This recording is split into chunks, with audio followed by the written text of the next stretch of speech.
What's up, y'all? I'm Benny Hurwitz. What's up, everybody? We're back Tuesday, May 4th, for another amazing session of Portland Cocktail Week's distance learning.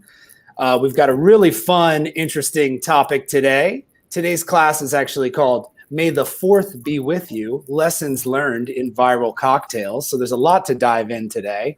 You know, I want to take a moment to talk about our featured product and sponsored product today, Russell's Reserve from the amazing Wild Turkey Distillery. I'm joined here by the team from Laka Lono Rum Club. Before we dive into their introductions, though, I want to talk a little bit about these products I've got here, Russell's Reserve, both bourbon and rye. You know, as I mentioned, they're made down in Lawrenceburg, Kentucky at the Wild Turkey Distillery. I know a lot of folks tuning in probably even been to the distillery and seen what we do down there, you know, and at Wild Turkey, we're pretty traditional. We really only made Wild Turkey for the first 4 decades we were around. And then we came out with Russell's Reserve in the late 90s, early 2000s. And this is a product that's been a mainstay. It's named for our legendary master distiller, Jimmy Russell, and his son, Eddie Russell. And you know, we've got a range of really great products. We use all non-GMO grains. We follow one recipe. And when we select the barrels for these products specifically, really that's what it's all about. You know, we look to those sweet spots in our warehouses. We bring those barrels together in smaller batches than we do for some of our other Wild Turkey products. And every bottle, every batch has to be approved by the Russells themselves. So if you're not familiar with who the Russells are, I'll dive a little deeper into that. You know, Jimmy Russell started at Wild Turkey Distillery in 1954. He still works there today. He's been there for going on 67 years. And then his son, Eddie, who we call the new guy still, he's only been there for about 40 years. I like that you guys are chuckling at that because it is meant to be a joke. Eddie, of course, the son of Jimmy Russell, is our master distiller as well. And he's really the one that's taken the reins and, you know, made some of these new additions to our line. So we have some other great products coming out, and we've seen the Russell's line itself actually grow over the years. So when the first product came out back in the early 2000s, it was the 10-year-old straight bourbon, followed by the 6-year-old rye. So these are both small batch for us. After that, we came out with single barrels of these products. We also do private barrel selections for bars and liquor stores around the country. And then every once in a while, we'll release a super limited, very, very small batch of only about 20 to 30 barrels of vintage age-stated Russells. So I got one surprise to talk about with Russells before we dive into today's class. And that's another new product coming out soon. This is probably one of the first places you're going to hear about it. And that's our Russell's Reserve 13-year-old barrel proof. So we are now coming out with another even smaller batch, more curated version of Russell's Reserve, extra age. It's going to have a 13-year-old age statement. And again, it's going to be barrel proof. So that's uncut, no water added. I think a lot of us on here probably like our bourbon like that. So it's something that's really, really exciting. So I'm going to pass it over to our presenters. We've got Brad Tyler Moore, Kat Grange, and Josh Soto. I'd like you all to just, you know, briefly introduce yourselves before we get into our topic today. I'm Josh Soto. I'm the assistant manager here at Laka Lono. Been here for over 3 years. Kat and I here are the co-creators of the Baby Yoda cocktail that everyone, if you're in the bar industry, you've seen this, you've suffered from it, or you've enjoyed it.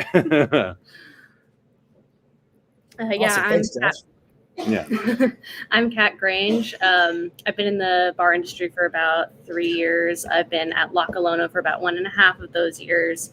And yeah, one very slow Sunday night, Josh and I got bored and we accidentally made a big problem for ourselves. And we're going to talk about the specifics of that today and all the highs and lows and intricacies. Awesome. Thanks, Kat. And last but not least, Brad. Everyone, I'm Bradley T. Moore, general manager here at Laka Lono Rum Club. I've been in the position nearly 5 years. Bar's been almost open 5 years. And while they came up with all the cool creative stuff, I got to deal with all of it. So we're really excited to be here today to talk about this cocktail that kind of flipped our life sideways a little bit. But at the same time, it's been a lot of fun. It's a fun thing to add to what we already do here at Laka Lono, which is crazy tropical drinks and chill vibes all day. Awesome. So yeah, I mean, this class, it's going to touch on a bunch of stuff. I mean, you guys literally created a cocktail that went viral. So there's got to be some challenges and things that came along with that. So, I mean, without further ado, let's dive into this session. Yeah. So, the fallout from it, was really interesting. It was something that Kat and I, we used to work together on Sundays, and it was during the winter, and sometimes they're a little bit more mellow, and so we were kicking around this idea of the Baby Yoda for a few weeks, and then finally we had enough time one day. We're like, okay, cool, like let's go ahead and knock that out tonight. And so it was very serendipitous. It was just like, one thing led to another, like, okay, these ingredients because they're interesting, these other ingredients because it'll give the color, and then the garnishment that kind of just like, it was just us kind of like one-upping each other to make it the most like outrageous that we could. and just to watch it evolve into, so the picture that you see is the picture that I snapped and posted that to Reddit and to Instagram and Facebook and all that. And it was immediate. It was pretty wild how within an hour it already was exploding. Yeah, we were just watching the metrics all night, like, oh shit, 10K, oh shit, 20K. Oh my gosh. Okay, Actually, could we jump back real quick and talk about the ingredients? I saw them up there for a second. I know you mentioned like that you were going, obviously you needed that Baby Yoda green color. I see we got some melon liqueur in there. Yeah. We had this like huge stock of baijiu that had never been used. We'd never figured out how to incorporate it onto our menu. And I was looking for a way to incorporate it. And it has this really interesting flavor profile that no other spirit really has. And we'll get into it later, but we couldn't find it again after we ran out. So we had the surplus stock, we used it immediately, and then we had like dozens of bottles that were the bane of my existence for a long time, and moving around our liquor closet, and then finally we were able to blow through them as a result. But yeah, it was really made out of like kind of like spare parts, essentially the initial structure of the cocktail, and we'll get into it later. But then once it achieved the viral nature and the demand was, hundreds a night, we obviously had to tweak the recipe a little bit to make it more streamlined. So yeah, again, we'll touch on that later, like sure. Testing to it. But yeah, what you see here is the original kind of core recipe of what you see in that photo. Awesome. So you were speaking to seeing those clicks and those views rising like all night off that first night. It's super wild. Like I thought, like our friends would get a kick out of it, like it was one of those things like, okay, this is like pretty cute and dumb. Like, but none of us fully expected like how it would just explode, in posting it on Reddit too, I kind of use that as a tool, as a timestamp for the cocktail, once I kind of realized it was starting to already get some traction on Instagram. So I was like, I'm going to throw this on Reddit too. Like the exposure on Reddit is huge. And the internet armies, love to come to other people's defense over things. So I figured that'd be a really good way to like, be like, hey, this is our cocktail. But yeah, it was just wild. It was like, oh my gosh, we have 1,000 upvotes. We have 5,000, 10,000, and by the end of the night it was 30. And then it got to the very, very front page of Reddit, like of all of Reddit, like that night. And we were just losing our minds. Like, I don't think we really made any other cocktails that night. We got like a message from HR and like no side work got done. Yeah. That's amazing. So at this point, because the night that it happened, it was a Sunday, so my only day off. So I was just got a text. It was like, "Hey guys, or Brad, check this out." And I was like, "Oh, cool, that's cute." And then I didn't really think a whole lot of it. And then like an hour later, dude, you need to see this on Reddit. And it was blowing up and it was crazy. And so I kind of looked at it as like, oh, cool. Well, we'll get rid of some of these ingredients we have laying around. That Baijiu, like, it's fine. We'll get rid of it. That'll work out perfectly. And then it just exploded. It was literally a situation where every single day, our whole menu was just completely eclipsed by this cocktail. The amount of prep we had to do changed dramatically. And we ended up blowing through that whole case of of an important ingredient in about a week. So we very quickly had to, change over, move things around, figure out how to make it as efficient as possible. And that was kind of like where it really got cumbersome. We didn't realize this tiny little character could turn into such a behemoth for us to deal with. So just that first week alone, as you can see here on our list here, it was literally people would be banging on the door the second the bar opened up, come in and be wanting this cocktail right off the get. We had people come from all over the Midwest to try this out. Just in that first week alone, I had people from Texas, I had people from Colorado, I had people from Chicago, a lot of people from Kansas, both Dakotas. I think we had a few people even from the West Coast that were realized that they were going to be flying through and rerouted their flights to stop in Omaha on the way, and it was absolutely insanity. So at this point, we'd run out of the Baijiu. We realized that making 10 of these at a time was bringing service to a standstill.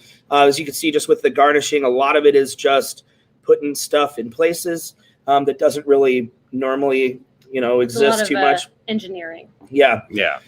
It wasn't made for speed, definitely. Like, No. like I said, we were taking our time dressing them up and making them look cute. Yeah. Like when it was created, with stuff that we had lying around the bar, like we had twine. So I was like, cool, tie that. I'm cutting napkins to make his little robe. And, so it was hilarious. Like that first week we would have Cambros full of Baby Yoda ears, like, just like limes cut already. Like, don't touch those. Those are the ears. Like we need, 100,000 of those.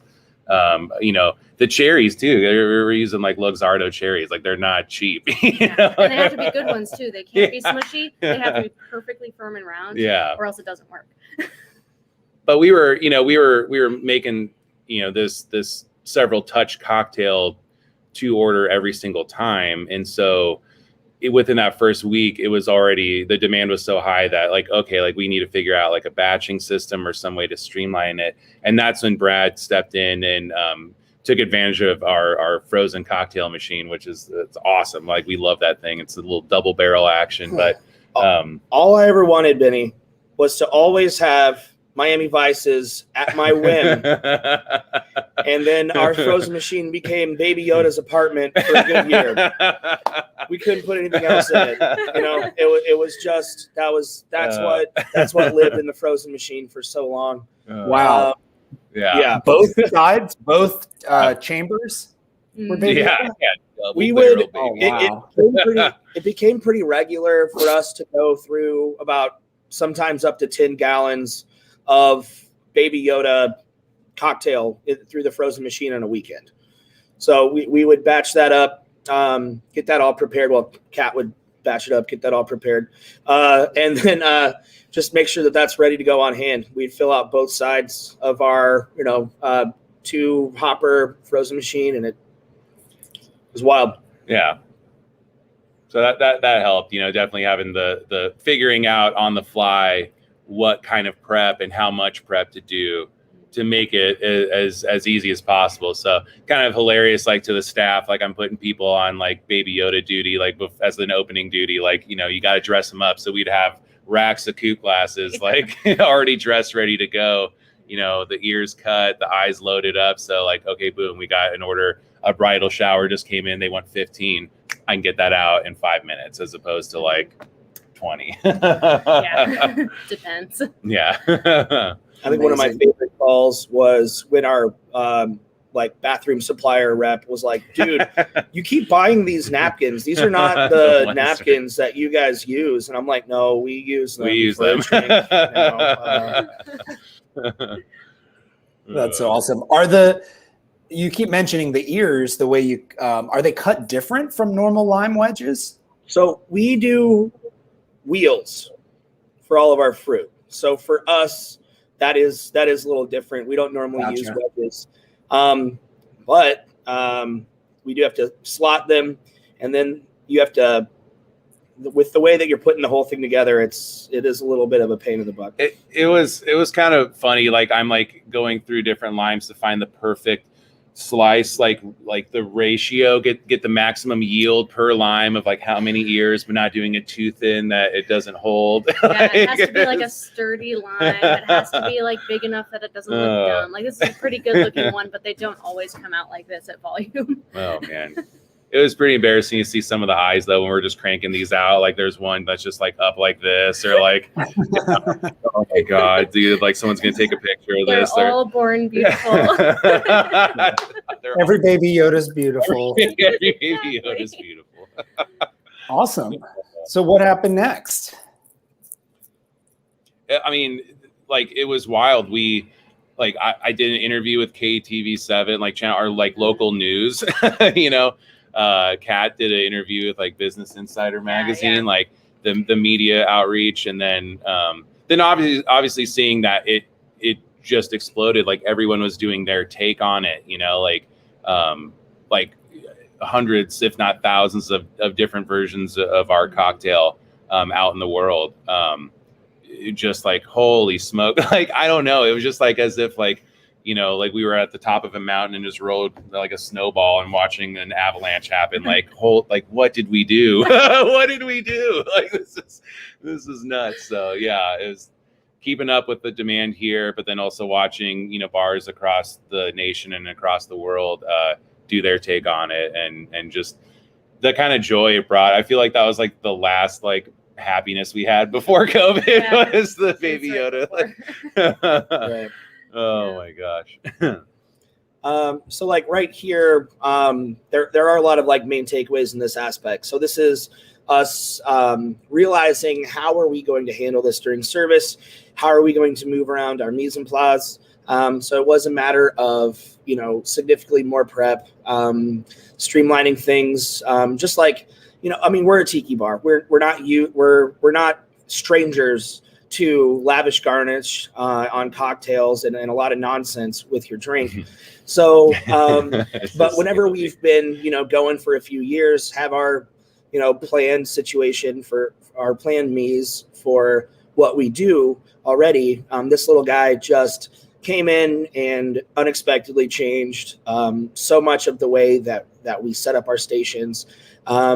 We would actually, currently we've moved our frozen machine to a different spot behind the bar for it to work a little bit. And literally one of the first things I thought we moved it over there was, it looks great, but that's going to slow down Baby Yoda production whenever we do that, because now it's further away, like, you know, little things like that. A couple of the main takeaways, like had we known that this was going to be big, because I mean, people post silly cocktails all the time, especially something like Star Wars, which has been around for so long. Like I couldn't tell you the amount of not notariable Star Wars cocktails I've made in my life. Yeah. But You're my TIE fighter. my TIE fighter. That was one. Yeah. That's a good one. It was tasty. But this one, you know, just was that perfect capture of everything. And then like Kat did such a great job of creating this like flavor profile that's kind of funky, kind of sweet, kind of cute, you know, exactly what you would expect for this type of thing. And so for me, the first thing that whenever this was blowing up, I had our owner reaching out to me like, dude, why was that not watermarked? wire photos? Why didn't you guys make sure that we had that? We had no idea. Yeah. We had no idea. It's really hard to predict when something will go viral, and it's really hard to analyze after the fact. So yeah, you really can only prepare for the minute possibility. Yeah, things like that. We just learned to like, okay, maybe this is just stuff that we should implement into our normal flow with everything, because you don't know. You have no idea. Like, it could be a seemingly innocuous like cocktail that you post that all of a sudden takes off or whatever. So yeah, little things like throwing a watermark on there.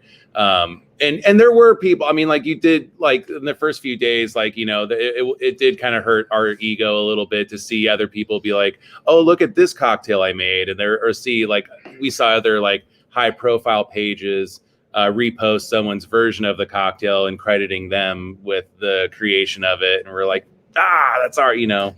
But that's what you learn when you just put it into the ether like that. It's going to take off. And thankfully, with the approach of posting it simultaneously across these different social media platforms like Reddit, like Facebook, like Instagram, it did create this digital like timestamp that thankfully other people then would call. Like we stayed out of it. Like at no point did we like, no, that's our cocktail. Like, other people on the internet stepped up to bat for us and were like linked to to our post, and we're like, hey, like give credit where credit's due, but I mean, I don't know. Like, it's not like that was like the huge driving force, Like Sure. I said, it was a little bit of an ego sting at times, but.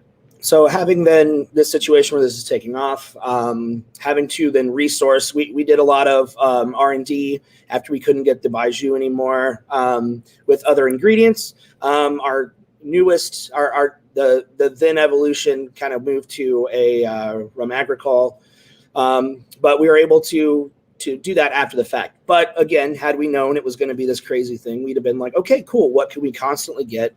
What can we source? What can be consistent? What can maybe we get some brand help with? There's a lot of different things that that looking back, it's like, oh, I wish. But then that kind of leads to the idea of, should you always be prepared? Should you always be prepared to have something go viral? And I probably not. I mean, that sounds a bit ridiculous, but that's kind of where we went. So, things that we thought of, like, well, maybe if we could have had an approach with garnishing that would be a little bit easier for service.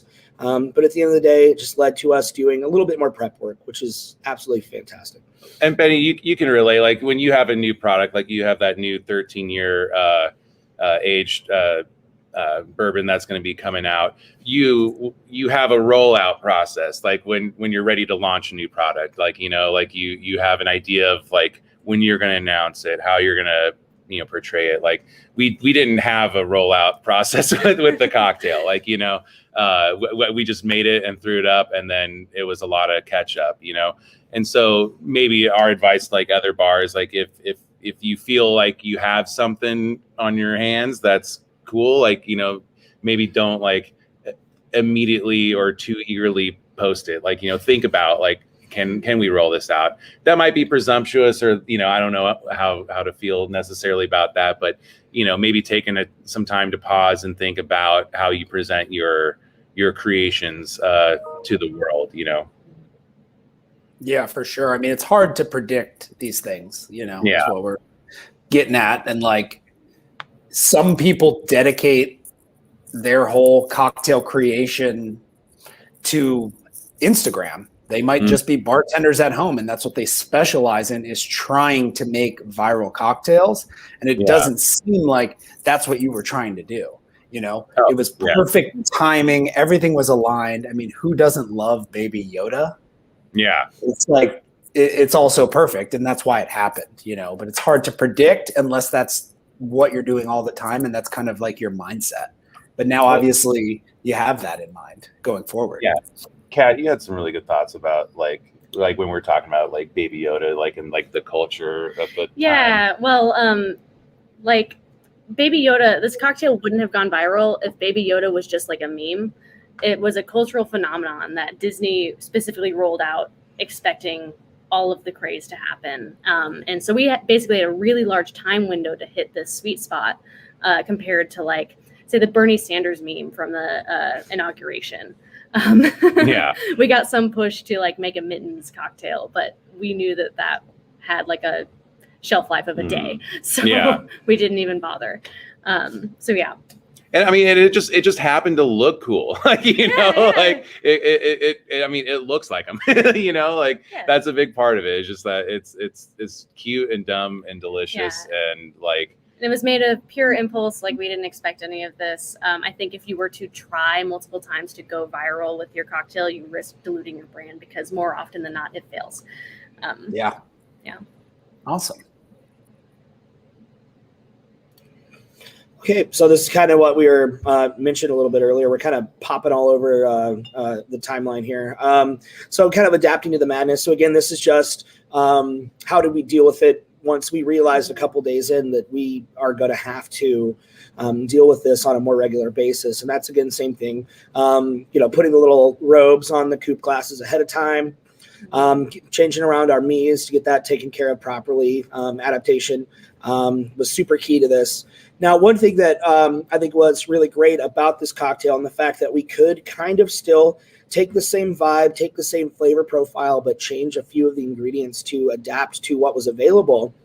That's something I think people need to realize, just like any cocktail program, some change does need to happen. Things need to be tweaked a little bit based on availability. So, just the idea that sometimes things change and that's not a bad thing. So, once we changed the recipe around, we threw it in the frozen machine, changed the ingredients. That made it significantly easier for us to meet the demand that this cocktail had during service. And that flexible approach there has been able to keep us in production with these cocktails at any point in time. So it's not something that we constantly have on the menu. We bring back at certain times. So like whenever season 2 of The Mandalorian started, we brought it back again. It's going to be back this week because of Star Wars Day today. But we're able to adapt to that, keep a similar flavor profile, and keep things going at a high pace. And that was something that we learned in this process was high production, high efficiency for a cocktail that sells more than any other product we've had here. Yeah, it's incredible. Also, I just want to take a moment to mention for the folks watching, if you have any questions for the team, drop them in the comments on Facebook or YouTube, wherever you're watching, and we'll definitely get to those at the end. Yeah. Awesome. All right. And so this is kind of where we talked about, starting to see more and more roll in. So it mentioned in today's post by, Portland Cocktail Week, just the idea that when you Google this now, it's pages upon pages of copies. But Look you know what? It's so fun. Like, I don't know. It's something where it's like, oh, look at the way that they've done it versus us. It's cool to see other renditions, but it's also extremely flattering. Yeah. Honestly. And that's kind of where, main takeaways on this one, Kat, if you want to touch that. Oh, yeah. Being copied or imitated, I thought it was really cool to see this whole community of people who took inspiration and enjoyed it to go out and make their own take on it. And some of them, I think, even look, at least in the photos, much better than the product we put out. Because I wasn't really considering that much when I was garnishing to begin with. So, yeah. I also love the great olive versus cherry debate. The great olive versus cherry debate. that went down of what the eyes are. And I mean, obviously, right, like we're like a tropical tiki bar, so we don't have olives here. Ours are cherries, but to see other people's with olives, like I did see a few. There were a lot. There were ones with olives, and I was like, what? I'm very curious of the build of the cocktail that where an olive would play into it. But some people like olives in anything. Yeah, that's very true. It's funny. I mean, I definitely love olives, but a martini or maybe an Aperol spritz, if you've ever had that, it's actually pretty awesome. But I think maybe just the masses around the country that aren't bartenders, other people that may have created this drink, like they're probably not even used to seeing the super dark color cherry. They're used to like the nuclear red cherry. So they're like, Oh, those must be black olives in there. Yeah. Or something. That makes sense. Yeah, I didn't fully It was kind of fun to see because, like, I'm on bartenders' pages on Facebook, and every now and then would be a post about, like, oh, if I see this Baby Yoda cocktail one more time, I'm leaving this group. I would just this little seed of chaos that I accidentally unleashed into the world. Oh my gosh. But I think one thing that like, Southern Teague, he always says, high tides rise all ships. With this, I like to say that, high skies rise all starships, and that it's really cool. At first we were like, oh, it looks like these people are claiming this, whatever. But at the end of the day, man, it's so awesome that we have this opportunity to create this drink that just went wild. And let us see other people get excited about, bartending, excited about making cool new drinks, and trying their version of it. So, like, the takeaway from that aspect really is just the fact that, like, we got to, inspire this movement. These guys, like, I'm so proud of them that, like, they've made this thing and then it just took off, and it inspired a lot of people to make more cocktails and learn more about drinks, like learn more about what melon liqueur you're using, what is Baijiu, what is a rum agricole, what are these ingredients, how do we use them ourselves, and that right there is in my opinion my favorite part about it.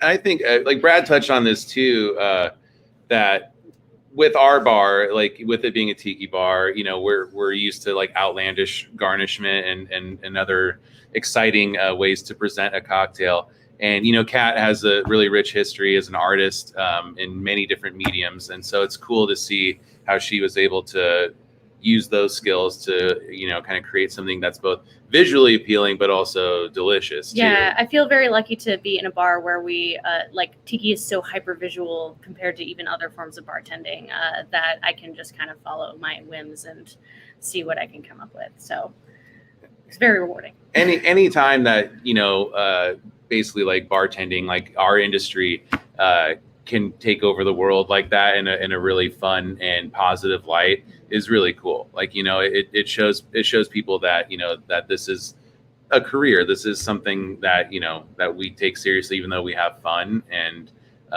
there's a lot of skill that goes into it. And I don't know, it was really rewarding that to have the spotlight kind of put on not just us, but, other bars and other people around the world. Yeah, for sure.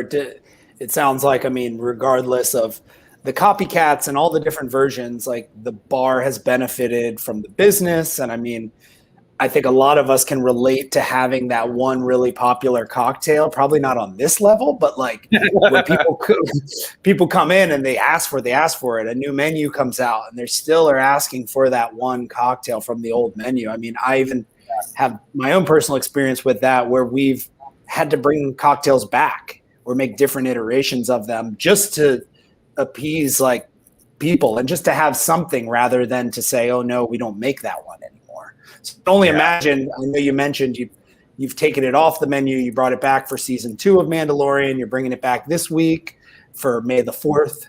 And have people just been asking for it throughout? Do you guys still make it when it's not available? Every day someone asks for it. And, we did want to like really pummel it into the ground. Like, like before COVID hit, it was slowing down. We weren't going through 400 of them a day anymore. But we were still selling enough. And so we kind of decided to like create like an artificial demand or supply for it, by like taking it off and being like, hey, it'll come back around. It's kind of like a McRib. That's what we tell people when they ask for it. When we don't have it on right now. That's actually really smart though. Because we would always be like, no, we don't have it. But the mentioning, hey, it's gonna come back, it's like entices them to come back again themselves. Oh, definitely. And like, we would bust it out for like a VIP, like friends of ours or someone that like really made a like, oh dude, like I've, like had some story about coming. You're like, okay, for you, like I'll sneak over and grab some stuff and approximate it, Like we made it into a Jello shot during yeah, COVID. Do you during remember that? COVID. Yeah. We made it into a Jello shot. We had it was a Yoda mold. It wasn't a Grogu mold, but yeah, we made it into a Jello shot and sold it, and we sold a bunch of them. This is during so lockdown last year. It was for May 4th last year, right? It was actually. Yeah. So we figured out how to make it into a Jello shot and just sold really little good. dudes. Yeah, it was ridiculous. So adapting, because at that point we were just obviously like to go cocktails, and so we can't really sell this to go. So it was like, well, how are we gonna do it? And then we just push each other to do ridiculous stuff all the time. You can see those photos of those Baby Yoda Jello shots on our Instagram page at Laka Lono. So you can see that. You can see all types of different versions of the cocktail and what else that we do. But yeah, during whenever bars were shut down and we could start selling to-go drinks, we did a lot of wild stuff, and Jello shots was one of them. Which actually, another just shout out to Lush Life and Camp. I was able to get plenty of tips and tricks on how to make Jello molds directly from people from camp. So it was fantastic. That's awesome. Great community we've got.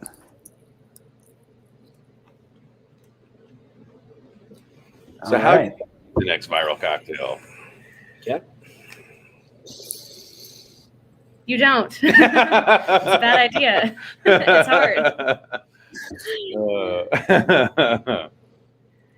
Yeah, so as someone who is like raised on the internet, I'm like very digitally literate, and internet fame and virality is just so hard to predict. It's hard to analyze. You can post something 5 years ago, and 5 years later, it comes back in your face and just slaps you right across. And people hate ads, especially on Reddit. So if you were to try to make something viral and design something that is to get attention and money, people will see that. They'll see right through it. So yeah, as I talked about earlier, it kind of dilutes your brand if that's all you're chasing is attention on the internet. So, definitely go big, like if have fun. This is born out of pure inspiration and us genuinely enjoying working with each other. We genuinely enjoy working at this bar. This is part of our creative outlet as well as it's our source of our income, so I feel if you have a true passion for your craft, something dope is going to happen. And Benny, like what you said, like everyone that's listening, that works at a bar has a popular cocktail. Like, you have the one that you're known for. It could be a Mai Tai that the way that you make it is better than, your customers swear you make it the best or whatever. Just put your heart and soul into it. And obviously if you're kind of plugged into the internet and pop culture, then take a swing, it couldn't hurt to try to do something cool. It could totally flop. It could be totally rad. If you post a picture of it, maybe watermark it, go back and listen to, what we talked about. There are kind of lessons learned, and just put that into your normal practice so you don't have these like, oh dang moments, after the fact. I think one thing that really taught us, I think maybe we learned the power of, is the actual interaction aspect of social media through a business page, where we kind of, when this thing took off, there was a lot of, people asking about it, and so we're just, using our profiles and whatnot to talk to people and to ask people, hey, what Star Wars character do you want to see as a cocktail? And that grew our base quite a lot. So from an actual business standpoint, that social media interaction was great. And then we learned that, just a few months later, after, COVID changed the world, and we had to change our business model all the way around here at Laka Lono. Just our social interaction on using those same pointers, kept us to be able to keep things going, keep the lights on. So I think that while, you hear a lot of, brands and stuff like social media is huge. That's cool. It's true. But social media that's interactive, that's engaging with your guests, as a small business or as just a bar, you have so many opportunities to use that to grow your clientele. And it's absolutely amazing, what we have at our fingertips. So there we go. For sure. Awesome. So yeah, just kind of closing out what we mentioned earlier. This is a phenomenon. This was a thing. This character blew up. It wasn't what people expected. These guys made this cocktail that blew up. It wasn't what was expected. And sometimes that's just pretty rad to let that happen. Now, if something doesn't look like this, there is a lot of back end stuff that you have to do.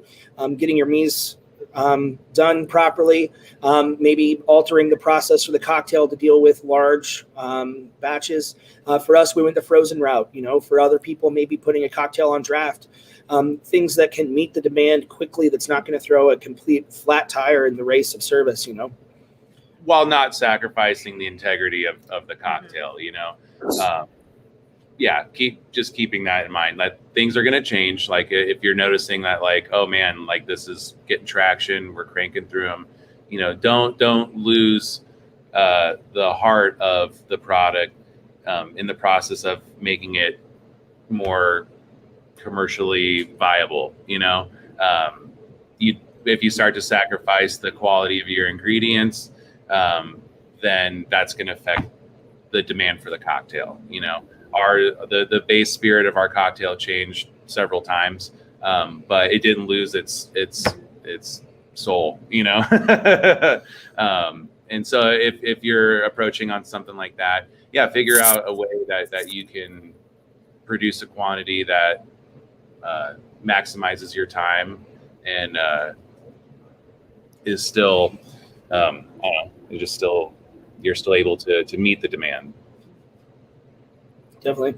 And most importantly, just have fun with it. Yeah. At the end of the day, themed cocktails, themed drinks, themed menus, anything, it's all about, enjoying your time and enjoying the experience with everyone.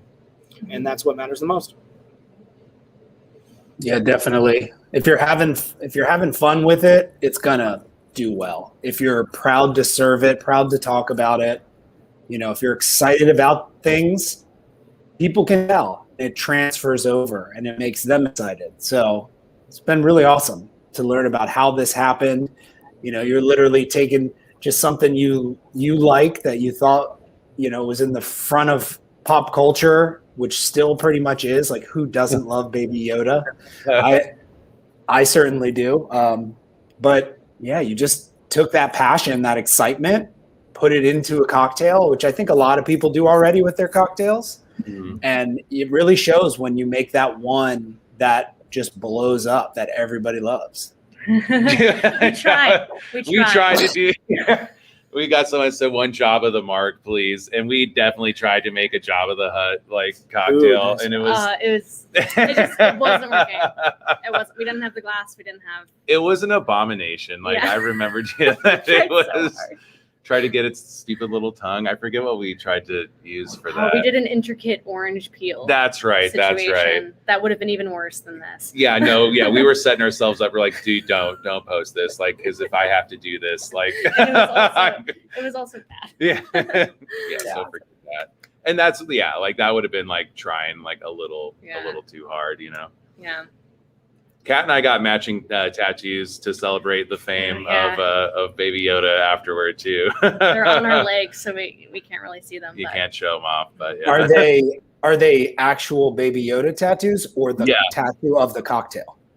No, no, they're Baby Yoda in his little carriage. It says attack and mine says protect. I'm pretty positive that was also at the Laka Lono Instagram page. Yeah. All to see. If you want to check those out. Awesome. Yeah.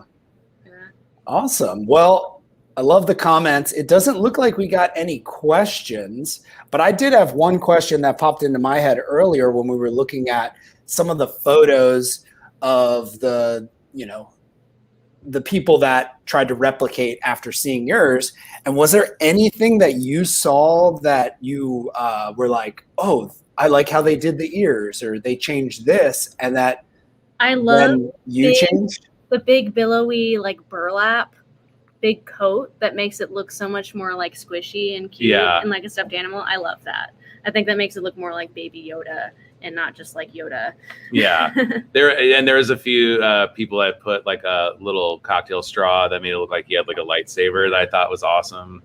But yeah, no, the big burlap ones were like awesome. Like, because again, like, you know, when we created this, we were going with what we had, you know, and there wasn't like really like much planning. There was an emphasis on like best practice. So it was just kind of what was happening. So it's cool to see like once the platform of the cocktail was out there, how people then tweaked it to really make it look like them. Yeah, that's awesome. Yeah, it seems like it'd probably be hard to replicate that like puffy burlap coat for volume for service. Yeah. You probably have to have like custom made. Really got to beef up our koozie things this year. Yeah. Get HR on. Well, that's awesome, y'all. I mean, that pretty much covers it. This was a really, really fun session. I want to thank you all, and I want to remind folks out there, you know, if you enjoyed this class, please like or love these videos. Show some love in the comments. You know, it goes a long way with getting exposure and other folks seeing this video. And if you want to see more stuff from Portland Cocktail in general, there's a huge archive of videos. I've been literally doing this for like a year now. So you can also go on Facebook for that as well as YouTube. So facebook.com/PDXCW and also youtube.com/PDXCW. We know everybody doesn't have Facebook these days. Some people purposely try to stay away from it. But if you're watching us on Facebook and you know somebody who's not, share it with them. Because I had a lot of fun today. This was a really fun one. And like I said, all these other classes, this class will be archived. Looks like we have another fun comment from Allison. Yeah.